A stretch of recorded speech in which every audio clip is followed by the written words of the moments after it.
deep dive. We're taking a look at The Fifth Seal today. It's a sci-fi novel, but with some spiritual aspects to it. We'll be going through some excerpts from the book itself and also referencing this one review that I thought brought up some pretty interesting points. So ready to dive into a story where science and faith collide. Oh, absolutely. The thing that really struck me about The Fifth Seal right away is just how it manages to bring these two seemingly different worlds together. You know, mixing hard sci-fi concepts with these spiritual themes. I think that's what makes it such an interesting read, don't you think? Yeah, for sure. And it all kind of starts with our main character, Barry.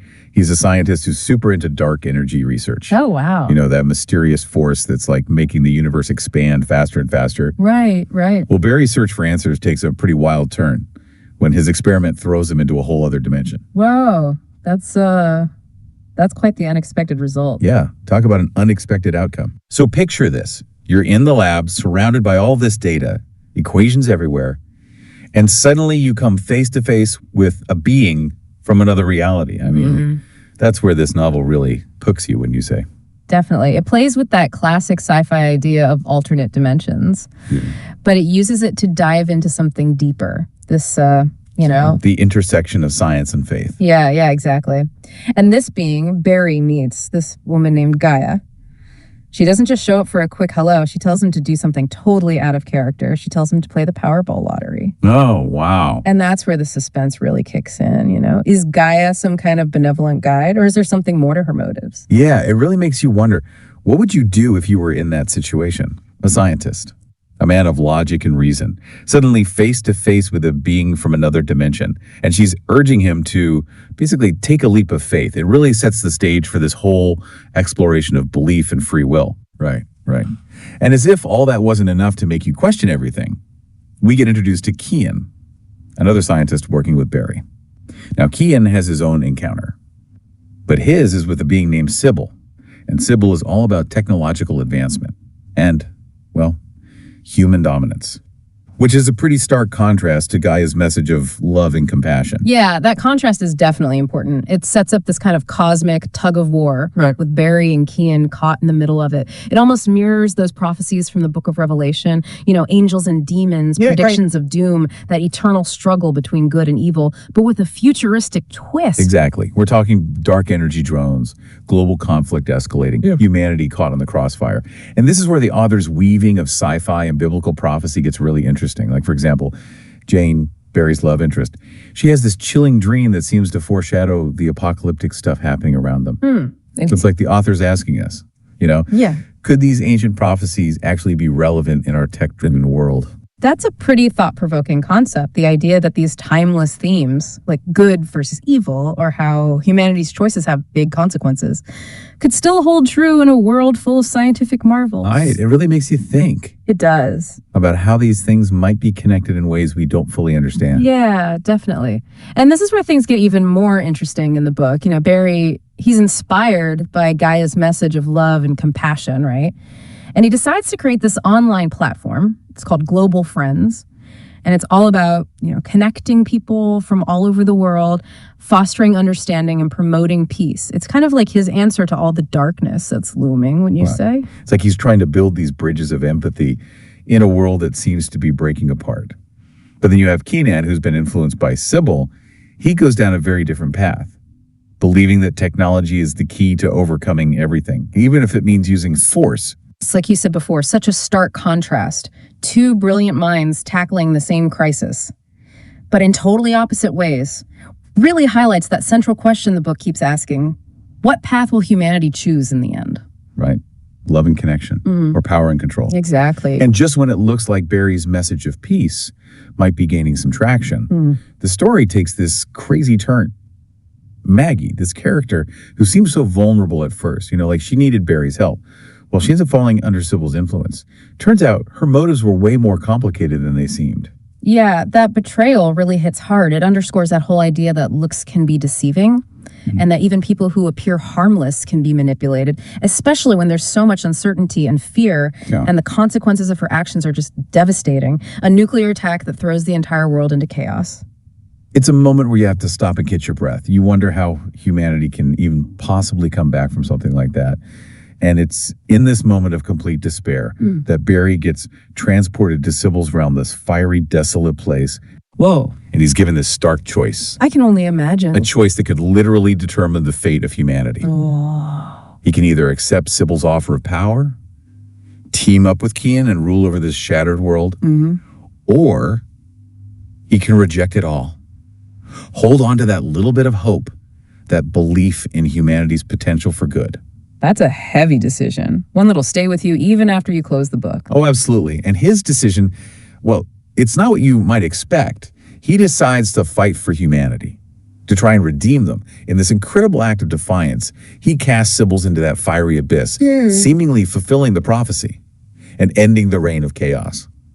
But here's where the novel gets really interesting. The ending is left open to interpretation. It's ambiguous. Oh, that's interesting. I always find those kind of endings fascinating. Me too. It leaves you with all these questions. Yeah. You know, you're left wondering, did humanity actually win, or is this just a temporary break? Right. And then there's that mind-blowing hint that our reality might actually be a simulation. What if Barry and Jane are just pawns in this huge cosmic game? Wow. It's both unsettling and exhilarating at the same time, wouldn't you say? Totally. It makes you question literally everything you thought you knew. About reality, free will, the nature of existence itself. Right. It's such a clever move by the author. It elevates the story beyond just good versus evil. It throws you headfirst into this realm of existential questions, forces you to confront the possibility that everything you see might just be part of some larger design, a simulation created by forces beyond our comprehension. It's definitely a great conversation starter, to say the least. And I love how this whole exploration of the simulation theory ties into the anxieties we have today about technology, AI, that blurring line between what's real and what's virtual. Oh, absolutely. It speaks to those deep-seated fears about losing control, becoming puppets in a system we don't understand. Right. It makes you think, if our lives really are part of a simulation, do our choices even matter? Or does it make them even more important? Such a good question. And I think that's the beauty of the fifth seal. It doesn't give you easy answers. It encourages you to grapple with these complex questions, to examine your own beliefs about faith, technology, humanity's future. It's a story that sticks with you, makes you think deeply about the world and your place in it. And I think that's the mark of truly great science fiction, using the fantastical to shed light on the realities of being human, our hopes, our fears, our capacity for both amazing good and terrible destruction. So we've covered the suspenseful plot, the thought-provoking themes, that mind-bending ending. But what about the characters? What makes them so compelling, so relatable, even when they're dealing with these extraordinary situations? It's their flaws, their struggles, their very humanness. That's what makes them resonate with us. Take Barry, for example. Brilliant scientist. But he's also wrestling with doubt, with his own place in this cosmic battle. Yeah, and it's his journey, that transformation from pure logic to embracing faith and intuition. That's what really pushes the story forward. It's like he's forced to confront the limits of science, to realize there might be forces at work that science just can't explain. Right.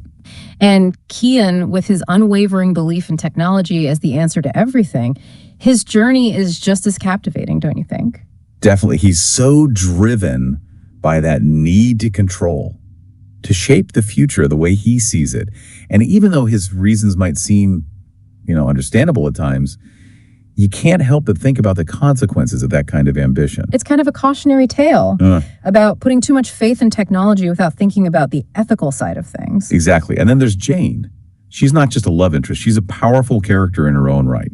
She starts off questioning her faith, the beliefs she was raised with. Yeah. And eventually becomes this symbol of hope and compassion. She represents the power of questioning, of searching for truth even when it's tough. Right. She shows that true faith isn't about blindly accepting things. It's about wrestling with doubt, seeking understanding, and ultimately choosing to believe in something bigger than yourself, even when everything seems like it's falling apart. And speaking of complex characters, we can't forget about Maggie. Her betrayal is shocking. But it also raises some interesting questions about manipulation and how vulnerable we all are. Yeah, it reminds us that even people who seem strong, like they have it all together, can still be influenced, especially when they're looking for something, whether it's power or belonging or just a sense of control. Right. And the way the author describes her fall into darkness, it's both creepy and makes you think. It shows how blurry the line between good and evil can be, how even the best intentions can have terrible consequences. And it's through these characters, with all their layers and contradictions, that the novel really explores what it means to be human, our capacity for love and cruelty, hope and despair. And it does all of that against the backdrop of this huge cosmic battle, prophecies coming true, alternate dimensions clashing, the fate of humanity hanging in the balance. What a wild ride. For sure. So we've talked about the sci-fi elements, the spiritual themes, the ending that makes you question everything. But what makes The Fifth Seal really stand out from all the other sci-fi thrillers out there? Why should someone who enjoys a good, suspenseful story with a bit of existential reflection pick this book up? I think it's the way the author blends all these different elements together. It's definitely a page turner, but it's also a story that stays with you. It makes you think, starts those late night conversations, those what if scenarios about reality, choices, the future we're building. It's like the author took all those anxieties we have about technology, the future, where we fit in the grand scheme of things, and turned it into this amazing story that entertains and challenges us. It's a novel that speaks to our deepest fears and our greatest hopes. A story about the choices we make, the consequences we face, and the power of hope, even when surrounded by darkness.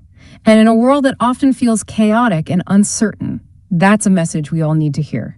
So if you're looking for a sci-fi thriller that will keep you on the edge of your seat and make you question everything you thought you knew, The Fifth Seal is definitely worth checking out. It's an unforgettable journey. You might even find yourself diving deep into the mysteries of the universe and the potential we all have within us. Until next time, keep exploring, keep questioning, and keep diving deep